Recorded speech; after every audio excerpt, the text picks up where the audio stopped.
The new year brings new health goals and wealth goals. Protecting your identity is an important step. Your info is in endless places that could expose you to identity theft, leading to lost funds. LifeLock monitors millions of data points per second. If your identity is stolen, our restoration specialists will fix it, guaranteed, or your money back. Resolve to make identity health and wealth part of your New Year's goals with LifeLock. Save up to 40% your first year. Visit lifelock.com/podcast. Terms apply.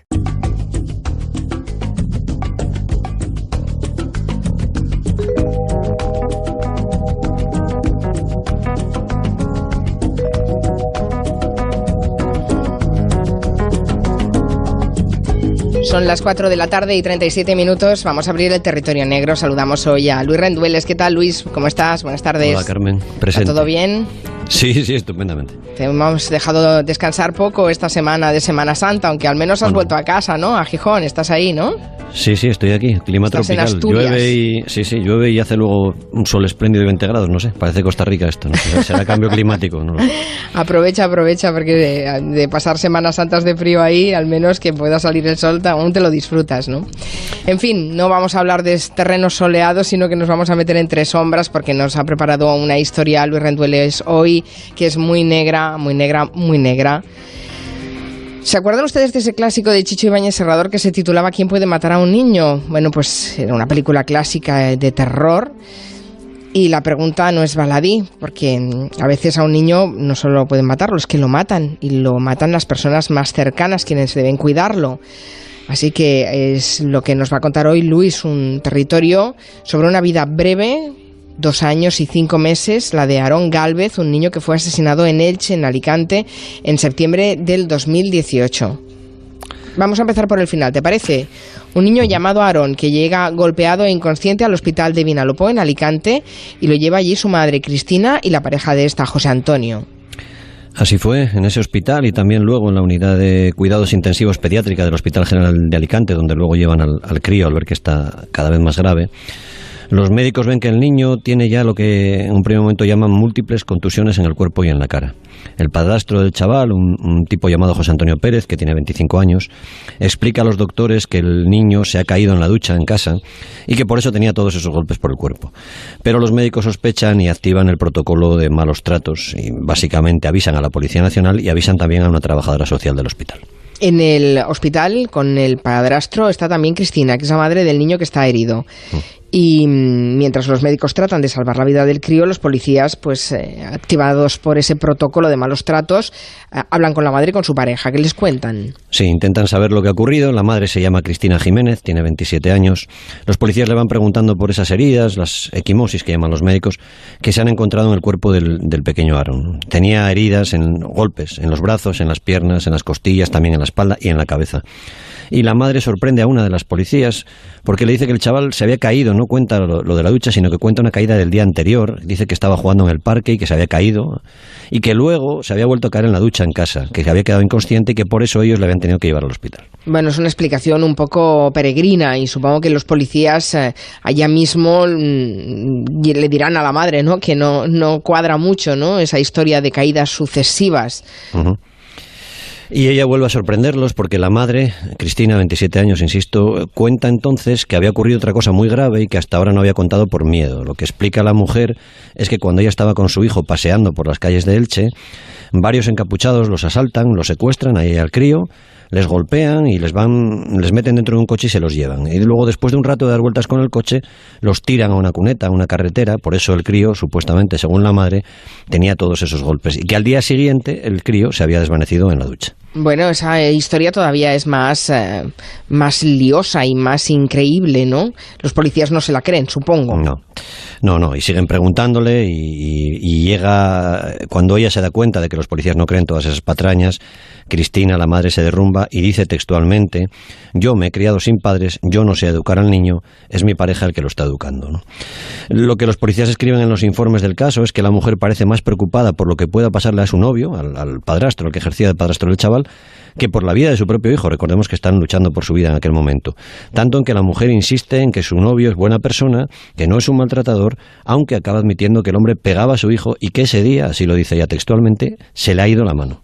Los policías supongo que aprovechan también para entrevistarse con ese hombre, con José Antonio Pérez, que antes hemos dicho que tenía 25 años, que también está en el hospital porque llevan al niño los dos, él y ella.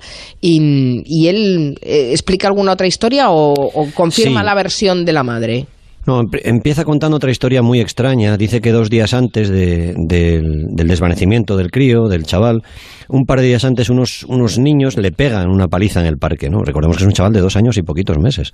Y que después, mientras la madre lo estaba duchando en casa, Aaron se había desmayado. Por eso lo habían tenido que llevar al hospital. Tampoco, obviamente, los policías creen en esa historia. Y José Antonio acaba confesando, por lo menos en aquel momento en el hospital, una parte de lo que puede haber ocurrido con el chaval. Una parte terrible, ¿no? De la vida de un niño que tenía, recordemos, poco más de 2 años, que no podía defenderse, que depende absolutamente del cuidado de los adultos, ¿no? Allí mismo en el hospital, mientras los médicos tratan de salvar la vida de Aaron, el novio de su madre lo que cuenta es que aquel día el crío se estaba portando muy mal, lo dice así, que no le hacía caso y que él le dio un golpe en el culo, que luego le dio un tortazo y que cuando iba a salir de la habitación le golpeó en la cabeza y esto se lo explica al policía haciendo el gesto de cerrar el puño, ¿no? Como un boxeador, ¿no? Él cuenta que después de recibir el puñetazo en la cabeza el crío cayó inconsciente sobre la cama. Bueno, la descripción de los golpes que hay en el parte médico, en fin, exceden a la explicación de este padre. El niño acabó muriendo, ¿no? En el hospital. Sí, unos días después, el 17. Pero eso no cierra el caso para nada. La policía ha reconstruido lo que ha sido la vida de este niño y también de los 2 acusados de maltratarlo y de matarlo. Sí, los agentes viajan hacia atrás en el tiempo. La madre, Cristina Jiménez, había tenido una relación con un chico muy joven, con Félix Gálvez, un chaval de 19 años que vivía en Alcobendas, muy cerquita en la Comunidad de Madrid, y que había trabajado por temporadas como vigilante jurado también en un Burger King. Félix, el chaval, y Cristina estuvieron juntos 4 años, fueron pareja. En ese periodo fueron padres de Aaron, que nació el 26 de abril del 2016. Los dos padres son jóvenes, no tienen trabajo fijo, no tienen ingresos fijos, empiezan a llevarse mal, a discutir y se separan de forma, digamos, muy poco civilizada en marzo de 2018, que es 6 meses antes solo de la muerte del niño. Uh-huh. Y esa separación, ¿hubo denuncias? Supongo que sí. Sería complicada, ¿no? Hubo denuncias, hubo amenazas, todo indica que los 2 adultos, vamos a decir, tenían una relación tóxica y lo que cuenta el padre Félix es que tenían problemas, que no sabían arreglarse con el bebé a pesar de que su madre, la abuela paterna, los ayudaba y que el 3 de abril de 2018, cuando las cosas ya estaban muy mal en la pareja, él fue con varios familiares a ver al crío, luego ella le pidió que subiera a casa, pero él se negó y que ya no volvió a verla. Cristina, 6 años mayor que Félix, la madre, le dijo que necesitaba aclararse y se marchó de la casa familiar con su niño unos cuantos días después, en abril. El hombre admite que entonces, cuando llegó a casa y vio que el hijo no estaba, la amenazó y la insultó por teléfono. La mujer lo que cuenta es otra versión. Dice que se separaron después de que él entró en casa y robara sus cosas. Ella lo denunció, él fue detenido, acusado de violencia de género, y ante la policía, después de la muerte ya de su hijo Félix, admitió que había insultado a su mujer, pero dijo que lo había hecho movido por la desesperación de no saber dónde estaba el crío, ¿no? Este hombre pasó casi 6 meses sin ver a su hijo, un hijo muy pequeño, siguiendo pistas que iba recibiendo por Instagram y pasando mucho miedo por lo que podía ocurrirle a su hijo. ¿Por qué tenía miedo de lo que le podía pasar a su hijo? Estaba con la madre, eso sí que lo sabía él. Sí, pero Félix ya había explicado a la policía que la madre, la mujer, Cristina, era problemática, que fumaba marihuana, que tomaba cocaína, que le había pegado a él, al padre, y mordido en alguna ocasión. Félix no toma drogas y estaba muy preocupado por dónde y con quién podría estar la madre y también el chaval, el crío. Uh-huh. ¿Y cuándo entra en juego el tercer personaje de la historia, José Antonio, este hombre de 25 años de Elche? Pues entra en juego en abril, justo en ese mes de abril. José Antonio es un nini, es un chaval que no estudia ni tiene un trabajo fijo, un tipo muy aficionado a los videojuegos, igual que la madre del crío, igual que Cristina, y así se conocen por internet, como aficionados a la PlayStation. Ambos tontean por internet y un domingo de marzo del año pasado, el chaval se traslada desde Elche hasta San Sebastián de los Reyes para conocer a Cristina. Se gustan, ella rompe con todo y se va con su crío a vivir a Elche, a la ciudad donde es José Antonio, donde está su nueva pareja. Uh-huh. Pero decís que los protagonistas de este crimen no tienen trabajo fijo, no tienen estudios, pues ¿de qué viven? ¿De dónde sale el dinero? Cristina, la madre del bebé, de niño, de Aaron, había trabajado de cajera, de camarera, también en algunas tiendas de perfumería en Madrid. José Antonio, su nueva pareja, el que iba a ejercer de padrastro del chaval, había sido pinche de cocina, pintor, había trabajado alguna vez en el campo, en algún almacén, nada fijo. Pero tenían dinero, tenían bastante dinero porque la madre de Cristina, la abuela de Aaron, había muerto y le había dejado una herencia de 50.000 euros. Y con ese dinero, Cristina inicia una nueva vida en Elche y empieza a pagar un piso en la calle Manuel Ruiz Magro, donde vivían ya finalmente juntos los dos, José Antonio, su nueva pareja, y Cristina, con el bebé 2 meses antes de que todo terminara muy mal. O sea, 2 meses antes de que el niño muera, o más bien que lo maten, la pareja vive con él en un piso en Elche. Imagino que la policía ha investigado entre los vecinos por si hubiera algo de interés en el caso. En estos casos sale todo al aire, claro. Claro, fue una vecina la que los llevó en coche al hospital con el niño ya gravemente herido, inconsciente. A esa vecina le contaron que Aaron se había despertado así, le contaron simplemente eso. En ese bloque de pisos, donde llevaban unos meses, la pareja era bastante conocida, y conocida para mal, porque solían ponerse a fumar marihuana en el balcón por las noches y el olor molestaba a los vecinos. Otras mujeres que vivían allí en el bloque contaron la historia de los últimos 2 meses del crío, que debieron ser terribles, ¿no? Una de esas vecinas contó a la policía, por ejemplo, que el bebé lloraba todos los días a diferentes horas, pero de una forma que no era normal. Era una señora que era madre y ella decía que lloraba como si le doliera algo, ¿no? Decía que eran llantos, lo definió así, llantos explosivos, que duraban muy poquito y que acababan como si el crío tuviera de repente una arcada, ¿no? Y luego llegaba un silencio espeso que se hacía en el bloque de viviendas, ¿no? Es posible que el niño hubiera sido golpeado antes de esa última paliza que le llevó al hospital, ¿no? Sí, todo indica que sí. 2 mujeres han contado un episodio que escucharon en el patio de vecinos el 2 de septiembre, 2 semanas antes de la muerte del niño. Ambas oyeron cómo lloraba, luego oyeron un golpe muy fuerte y luego oyeron que el niño dejaba de llorar de golpe, sin más. Esas 2 mujeres se plantearon entonces denunciar el caso, pero lo que han contado es que como no estaban seguras de lo que ocurría dentro, en las paredes de esa casa, decidieron esperar para no cometer una posible denuncia falsa, una injusticia, ¿no? Y eso fue el 2 de septiembre. Y el día 10 otra vecina escucha algo, otra vez ese llanto inconsolable del bebé que termina pronto sin más. Y el día 12 de septiembre otra vez todo esto aparece en la instrucción del caso. Sí, esa mujer cuenta que escuchó, ella lo dice así, un guantazo muy fuerte, procedente de la casa donde estaban Cristina, José Antonio, y luego el silencio otra vez del crío, ¿no? Y 2 días después es otra vecina la que escucha un golpe muy fuerte. Ella lo compara al ruido que hace un mueble cuando se golpea contra una pared. Después de ese golpe tan tremendo se escucha el llanto del bebé y luego otra vez el silencio. Es la mañana del 13 de septiembre cuando Aaron Gálvez ya no despierta, le llevan al hospital, morirá 4 días después, el 17 de septiembre. En la cárcel ahora están su madre Cristina y su pareja José Antonio. Imagino que los 2 acusados habrán sido examinados por forenses, por psicólogos, por todos. Sí, bueno, lo que nos gustaría escuchar es que tienen algún tipo de patología o algún tipo de enfermedad que no les hace ser consciente de lo que han hecho, ¿no? Pero lo más habitual en estos casos, y sé que es duro, es que no haya ninguna enfermedad mental, ¿no? Según los primeros informes forenses que les han realizado los doctores psiquiatras Fajardo y Jara del Instituto de Medicina Legal de Alicante, ni la madre ni su novio tienen alteraciones mentales de ningún tipo. No tienen esquizofrenia, no tienen delirios, no tienen patologías, y todo indica que se trata de un caso de absoluta, y es difícil decirlo, pero de absoluta frivolidad, de inconsciencia y también, claro, de maldad. Lo de la banalidad del mal aplicado a un niño aquí. ¿Por qué hablas también, además de maldad, de frivolidad y de inconsciencia? ¿Por qué? Porque es la sensación tan triste que queda después de leer el sumario del caso, ¿no? Cristina y José Antonio son casi adictos a la PlayStation, admiten que fuman porros cada día, hasta 10 porros, dice que les estalla la cabeza, que toman alcohol y cocaína de cuando en cuando. La madre dice que salían a fumar marihuana cada noche para relajarse al balcón, dice que le dolían las costillas porque hacía deporte. El hombre, su pareja, dice que no es un tipo violento, pero admite que una vez, después de una discusión, se rompió una mano al golpear contra una pared. ¿Y cómo justifican todo eso? ¿Qué dicen de la última paliza del niño? El hombre lo que dice es que es la madre la que se ocupa de Aaron, admite que él le decía algunas cosas, recordemos que es un crío de 2 años y unos meses, que a veces lo zarandeaba, que si se portaba mal lo hacía, que le daba manotazos, lo llama así, y dice que para él portarse mal, recordemos, menos de 2 años y medio, es cuando el niño se hacía pis, rechistaba o hacía un mal gesto. No sé qué mal gesto puede hacer un niño de 2 años y medio, pero en fin. José Antonio llegó a contar a la policía que los 2 no podían con el crío, lo dijo así, y que estaban buscando al padre, a Félix, para devolvérselo y que se hiciera cargo de él, algo que se demostró que fue totalmente falso. Y como prueba de que quería al niño, cuenta, y aquí vuelve la frivolidad, que se había hecho un tatuaje suyo en la espalda. O sea, decían que buscaban al padre y el padre llevaba 6 meses buscando al hijo y sufriendo porque no sabía qué podían hacer con él. ¿Y la madre qué ha contado a la policía? Pues quizás es lo más sorprendente de esta historia y también un poco desolador, ¿no? La madre explicó a la policía que el niño era muy trasto, lo dijo así, que a ella se le subía la chepa, también lo contó así, y que la manera de educarlo de su pareja, de su novio, era darle algún cachete en el culo y cogerlo de los brazos. En el sumario del caso figuran las declaraciones de los 3 policías nacionales que fueron al hospital cuando el niño aún estaba vivo, preguntaron a la mujer y vieron sus reacciones. Insisto, cuando los médicos trataban de salvar la vida del niño. ¿Y qué reacciones tuvo la madre?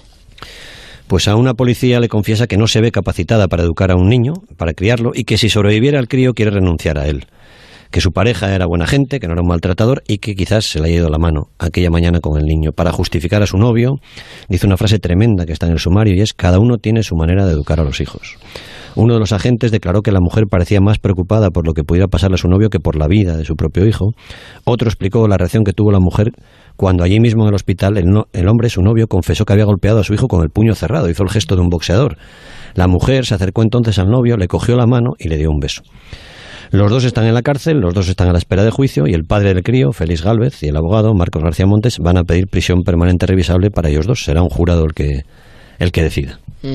Es un caso tremendo, lo que también te da que pensar un poco que no sé si existe la posibilidad de detectar de forma administrativa de alguna manera algo esta situación para prevenirla.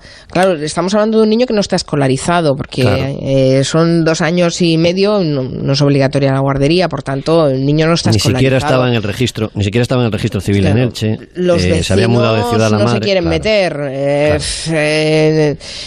Si el niño no ha ido al hospital previamente y se ha activado el protocolo, no se puede activar ese protocolo si no llega el niño al hospital con lesiones, ¿no? Y el padre que no consigue tampoco saber dónde está el niño y dónde está la madre, ¿no? Cada año se parece una especie de conjura de despropósitos que ha acabado costándole la vida a un niño.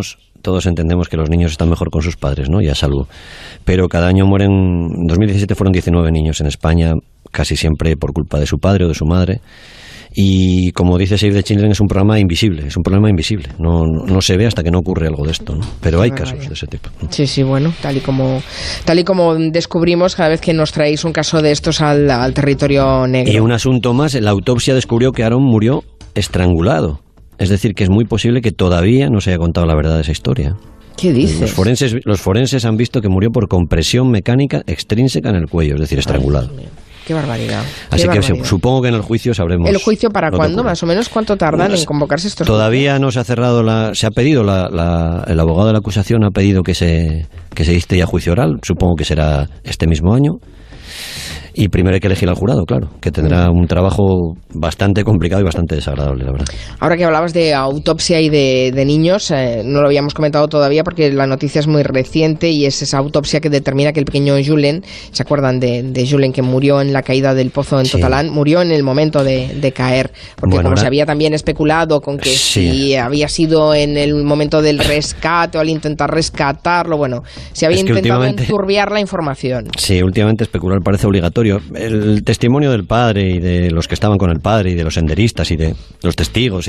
El padre ya contó que cuando se cayó le escuchó gemir, le metió el brazo en el pozo, le escuchó gemir unos 20 segundos, menos de un minuto y dejó de escucharle. O sea que todo indicaba que la muerte había sido muy, muy rápida. Pero bueno, luego viene todo esto de la confusión y... Al menos ahora ya hay la autopsia definitiva y ese sí que es una información oficial y fiable, que será la que se utilice para juzgar el caso, ¿no? En fin, muchas gracias, Luis. Espero que pases bien la Semana Santa. Muchas gracias. No sé si en Asturias se juega las chapas. Sí, se jugaba. ¿También? Se jugaba. En mi época, por lo menos, sí. Hemos descubierto hoy en la mesa de redacción lo de jugar a las chapas, que además solo se hace en Semana Santa y estamos apasionados con el tema. Sí. Nos lo ha contado Goyo antes en la mesa de redacción, que solo es una tradición de jueves y viernes santo, Goyo. Sí, jueves, viernes y sábado santo, pero bueno, luego parece que por diferentes lugares de España se hace incluso fuera de estas fechas, ¿no? Pero que se juegan dinerito, que no es aquello de como los niños jugando a... Goyo y sus aficiones da para otro territorio negro. Ya veremos. A ver si nos da tiempo. Cuídate, Luis Rendueles. Venga, un abrazo. Adiós.